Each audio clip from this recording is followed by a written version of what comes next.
L'effet photovoltaïque est mis en œuvre dans les cellules photovoltaïques pour produire de l'électricité à partir du rayonnement solaire. Pour fabriquer les cellules photovoltaïques, on utilise des matériaux aux propriétés particulières, les semi-conducteurs. Et ceci pour deux raisons. Ils absorbent facilement la lumière et permettent de générer un champ électrique et une tension électrique. Ce champ électrique va être obtenu par la superposition de deux couches dopées d'un semi-conducteur, en général du silicium.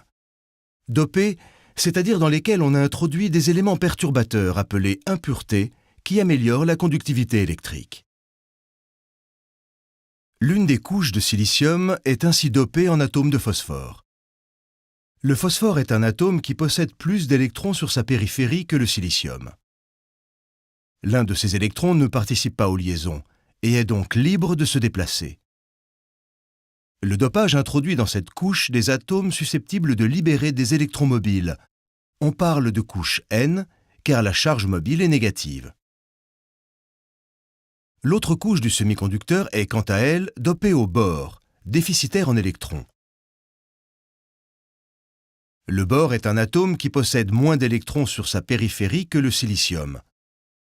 Il lui manque un électron pour la réalisation des liaisons.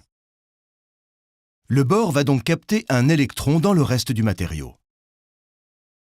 Cet électron laisse derrière lui un trou d'électrons qui est mobile et de charge positive. Le dopage introduit dans cette couche des atomes susceptibles de libérer des trous mobiles. On parle de couche P car la charge mobile est positive. Les électrons et les trous se déplacent par diffusion dans ces deux couches. Au voisinage de leur interface, la diffusion entraîne une recombinaison entre les trous et les électrons. Les électrons et les trous mobiles s'annihilent. Ce phénomène produit une zone non neutre électriquement d'atomes de phosphore chargés positivement et une zone non neutre électriquement d'atomes de bore chargés négativement. On obtient ainsi un champ électrique au sein du semi-conducteur, et cette région est appelée jonction PN. Ce champ électrique s'accompagne de l'apparition d'une différence de potentiel électrique entre la zone N et la zone P.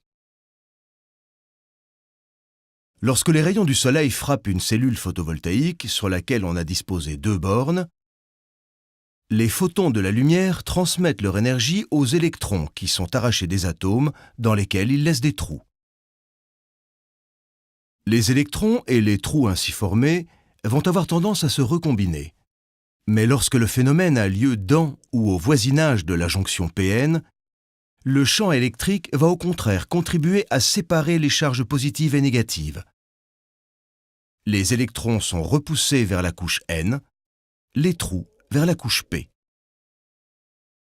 Les électrons cherchant à se combiner avec les trous sont alors obligés de passer par un circuit extérieur pour rejoindre les trous, créant ainsi un courant électrique continu qu'on appelle le photocourant. Les électrons sont délivrés sous la tension créée dans la jonction PN, que l'on appelle la phototension. Le produit des deux correspond à la puissance électrique délivrée par la cellule, qui convertit ainsi directement une partie de l'énergie lumineuse en énergie électrique. Le rapport entre l'énergie de la lumière et l'énergie électrique est appelé le rendement de conversion de la cellule.